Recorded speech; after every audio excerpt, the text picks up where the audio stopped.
Hello my magical friends, and welcome back to my YouTube channel, and hello if you are new. In today's video, we're going to be chatting all things what I think of Hogwarts Legacy. Now, I'm not a gamer, but I definitely have been playing the game, and I just want to chat about it a little bit and kind of give you my perspective, so that way you can let me know yours down below. If you haven't done so already, go ahead and hit the subscribe button so you can become a part of my magical friends and we can post more magical videos. But let's go ahead and get into the magic. So yes, we're going to be talking all things Hogwarts Legacy. I'm really excited to chat about this. I just want to say firsthand, I am not a gamer. This is a review coming from somebody that is not a gamer. I have played Sims and I've played Animal Crossing and I had a DS when I was younger, but I've never played real deal video games. So I went out, I got an Xbox, and that is what I'm playing Hogwarts Legacy on. So far, I'm loving it. But I just kind of wanted to chat about my first thoughts, what I'm thinking while I'm playing. That way, you guys just know when you're watching me, I'm going to be streaming it. But this is what I think about it. So let's go ahead and get started. So instantly, when you hit to go into the game, it takes you to this Hogwarts Legacy picture. It's got a castle with somebody standing right there, and it's absolutely gorgeous. One thing I did want to note really quickly is if you are not a gamer and you're still really interested in playing this game, there's a way that you totally could.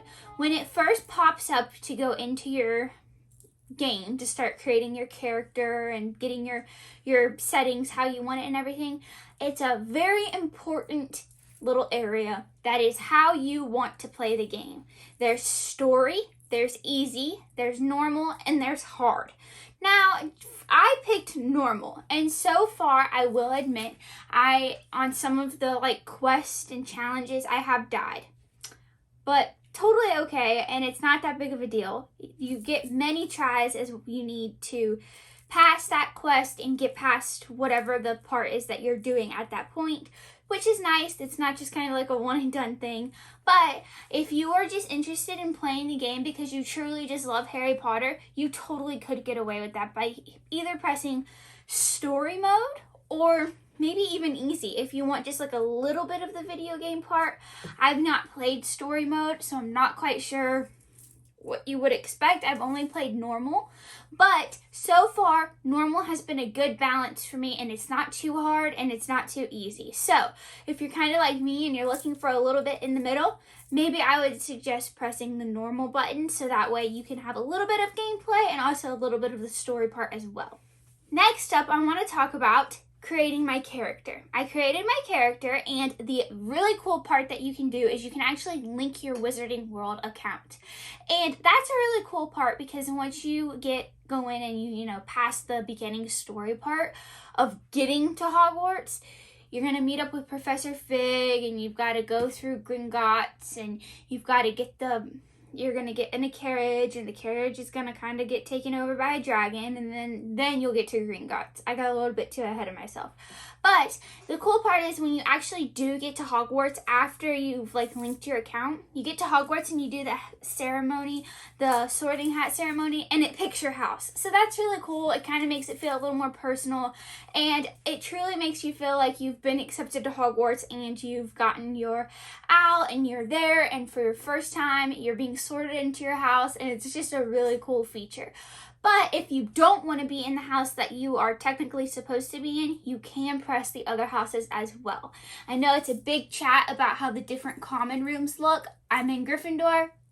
The Gryffindor common room is absolutely beautiful, but everybody is saying that the Hufflepuff and the Slytherin one is really cool. So if you're not so worried about being in your house, you can definitely pick one of the other ones to just kind of have fun with it. Next up, I want to talk about what to expect. So I want to be honest, and I just kind of want to tell you guys, when this game first came out, it's nothing like what I thought it was going to be. And I don't want you to think that that's a bad thing. It's the furthest thing from a bad thing.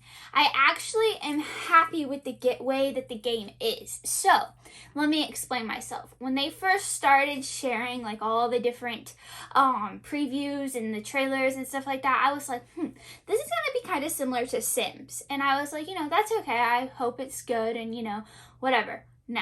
It is is Sims, but like 1000. Like, that's the only way I know how to put it, because you still do get to like roam the castle and experience, you know, things at your leisure and do things when you want to.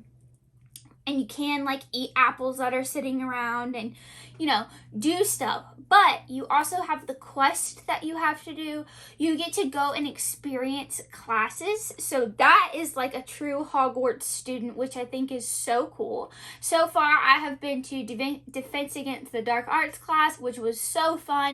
And I've already made my trip to Hogsmeade to go get my wand, so you do get to do the wand experience, which is really, really cool. I actually have been sharing little tidbits of my experiences over on my Instagram, so if you'd like to see some of that, definitely head to my Instagram. I'll leave the handle right here.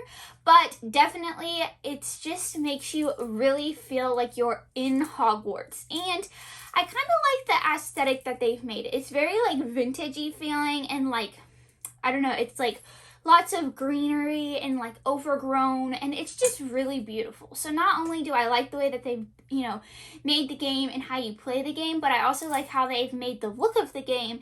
It really truly makes you feel like you've just stepped into Hogwarts with all of the gold, and they've got the tapestries all over the walls. I mean, it's just really, really beautiful. So yes, that is my thoughts on the game. Now, would I recommend this game? Absolutely. I would totally recommend this game. As I stated earlier, whether or not you are, you know, wanting it for the story, or if you're wanting it to actually play the game, I truly think that you are going to love this game if you're a big time Harry Potter fan. We have been waiting for this game for what feels like an eternity, and it's finally here, and I can actually sit here and tell you guys that the game is better than what I thought it could have been, and I'm truly, truly, truly just so happy that they kind of took the time that they needed and got the game to where they needed it to be. Now, I do know that some of the parts are not there yet, and that they're going to be adding those in as downloadable content, which is totally fine. I've not seen any Quidditch yet on my game, so I don't know if it's just not there yet, or if I'm not that far in the game yet. I've only played, I don't know, like a few hours here and there. The first day it came out, I was sidetracked. It was also my dog's birthday, so I had two really exciting things going on. It was her first birthday, so that a whole fun of that. But that meant that I had to keep closing out of the game. So I do think that I missed quite a bit of the game because I had to keep closing out of it, but that is totally okay because I'm going to be streaming on Twitch, and I'm going to also be bringing that content over to YouTube. So that means I'm hoping, keeping my fingers crossed, that I'm going to start a new character and I'll be able to see all of that. Like the train, I missed the train, and I just want to see all of like the process of getting there. So definitely keep your eyes open for that. I hope this review has kind of helped you just take it as a non-gamer girl playing the game, and this is my thoughts. I think the game's awesome. I think it's beautiful, and I truly cannot wait to play the game some more. Definitely let me know down below in the comments what your opinions are. I'd love to hear. And if you haven't played yet, then I hope either you get to play soon, or if you're just simply not interested, that's totally okay too. But I hope you guys all enjoyed this video, just kind of chatting all things Hogwarts Legacy, and I will definitely see you guys in my next video. Don't forget to like, subscribe, and turn on the bell notifications, and I'll see you soon. Bye!